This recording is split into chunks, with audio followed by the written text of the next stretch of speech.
રૂપિયો જે ભાઈને આરતીનો વધારો કરવો હોય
ગયો અને મારી સાંઠ પણ થાકી.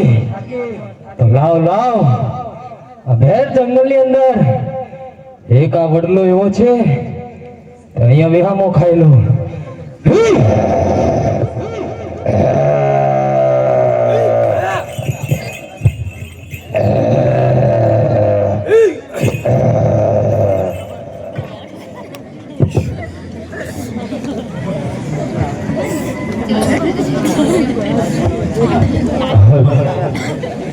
હરે લાવ લાવ રત્નો અત્યારે ઘોર નિંદ્રામાં સૂતો છે, તો હું એને પિંગલગઢના પાદરે પહોંચાડી દઉં અને ઝૂલતી પાનહારી મોકલું, એટલે રત્નાને સાચો પિંગલગઢનો માર્ગ બતાવે.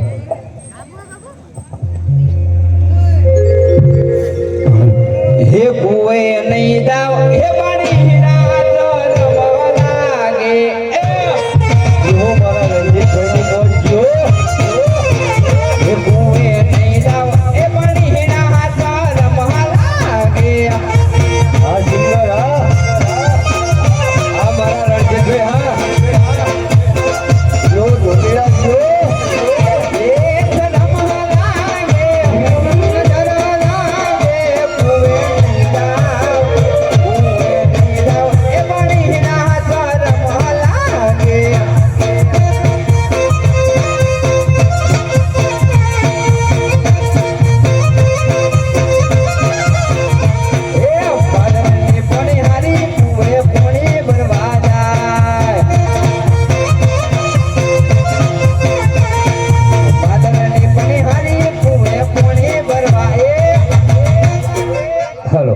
રામાપીરની આરતીમાં 501 રૂપિયો એક વાર. જે ભાઈને આરતીનો વધારો કરવો હોય તે કરી શકે છે.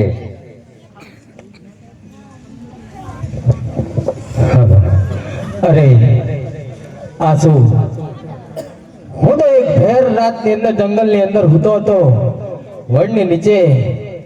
અરે આ તો કોઈ રજવાડું દેખાય છે, જગમગ દીવડા થાય છે, પાણીની પણહારી પાણી ભરી રહી છે, રસ્તાની કાંઈ ખબર નથી. લાવ લાવ પૂછી તો જો. પાણીની પણહારી તું છે મારી બેન જો.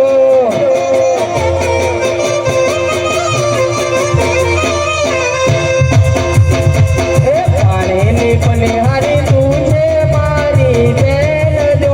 આ ગયા રે નગરો ને કોણે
ભલે મારી બેન, તમે પાણી ભરીને ઘરે જાઓ, તમારા મા બાપ તમારી વાટી જોતા છે. અરે ભલે વીરા.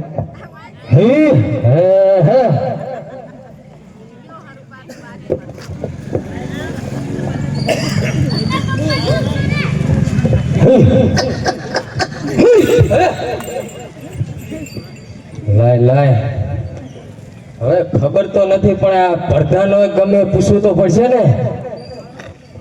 ઓ ભાઈ, આ કયું રાજ છે ને કોણ આનો રાજવી છે? હા કરીને કે ને પાવ આ કયું રાજ છે અને આનો કોણ રાજવી છે? આ પિંગલગઢ નગરી છે ને પટિયાર રાજા રાજ કરે. પટિયાર રાજા પોતે? હા. તો તારા પટિયાર રાજાને કે જઈ કે રત્નો રાયકો આવ્યો હોય તે શું કરે? બેન સગુણાને તેડવા માટે. તે અત્યારે રાતે આવે? હા, સવારે આવજે. જા કામ પડે તો અડધી રાતે આવવું પડે. એ હવારે આવજે. એને હાથ ના લગાડીશ. બાપુનો હુકમ હે કે આ ચકલું ના ફરકવું જોઈએ. કનો બાપુનો. બાપુનો હુકમ. તો તો ચકલાના હાડે તો આમ જોતો નહીં, ચીવડી મોટી આવી અંદર. એટલે પાછી જાવ તો કાલ હવારે આવજે. એટલે જઈને કે તારા બાપુને કે રત્નો રાયકો આવ્યો હે બેન સગુણાને તેડવા માટે. તું પણ ઠેઠ મેં આવી ગયો. એમને યાર લેડા કને પડ્યા કા. એ પછી તું વાલ લેજે મારી હાંડડિયા પાડ્યા. કઈ લેડા ભેગો ભેંસ જેવડો પોદરો કર્યો કોકે. અને લેડા ને ઓલા વળદમાં સંગમ પેડા મળે ને એવા હશે તું જો. હારું આય ભર હું પૂછતા હું. હા પૂછ. અરે બાપુ. અરે બોલો ધાનજી. બાપુ મારા કંપનીનો પીએફ ઉપાડો હોય તમારા પગના અંગૂઠા. શું બોલો છો ધાનજી?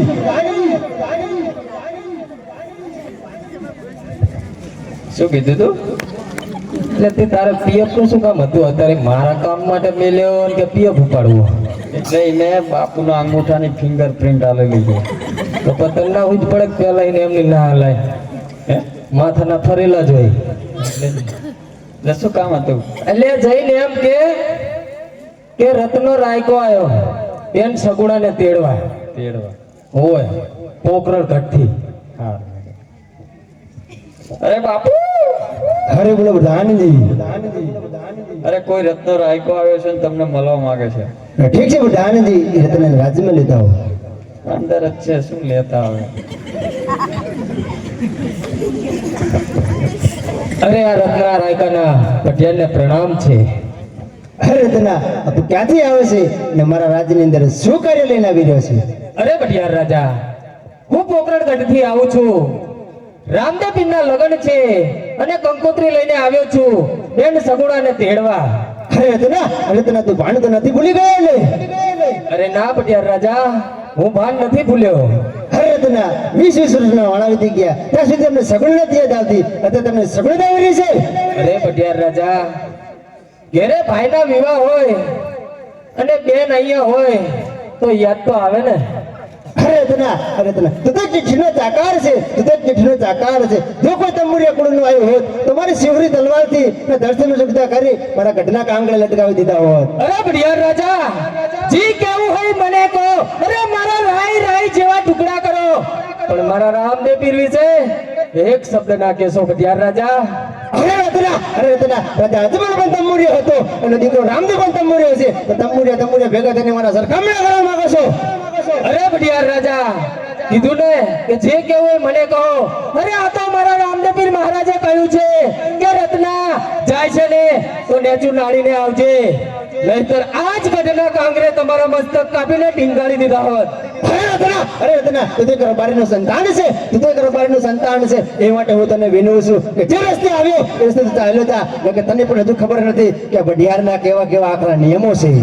અરે ભટિયાર રાજા, અમને તો ખબર જ છે કે રાજમાં રાજા રહ્યા ને રાજા વાજા ને વાંદરા હરખા જ હોય. એટલે હું બેન સગુણાને તેડ્યા વગર તો નહીં જ જાઉં. અરે રતના તો તું એમ નહીં માને તો ઠીક છે. અરે ધાનજી, જે બાપુ. અરે તમે માને તો ઠીક છે, લેકિન અંધારી કોટ પૂરી એવા હેન્ડલ ના મારો, એવા હેન્ડલ ના મારો. હું પણ જોશું એનો રામે કેવો સોળો આવે છે. ભલે બાપુ કશું વાંધો નહીં, પણ આટલી ઉંમરે ક્રોધ કરાય નહીં, નખેત પાટણ સમાચાર માં આવશે હવારે અને કે ક્રોધ કરવાથી બાપુ થઈ ગયા સિચો. છૂટી આલી હોત તો હું જ પોક પાડતો.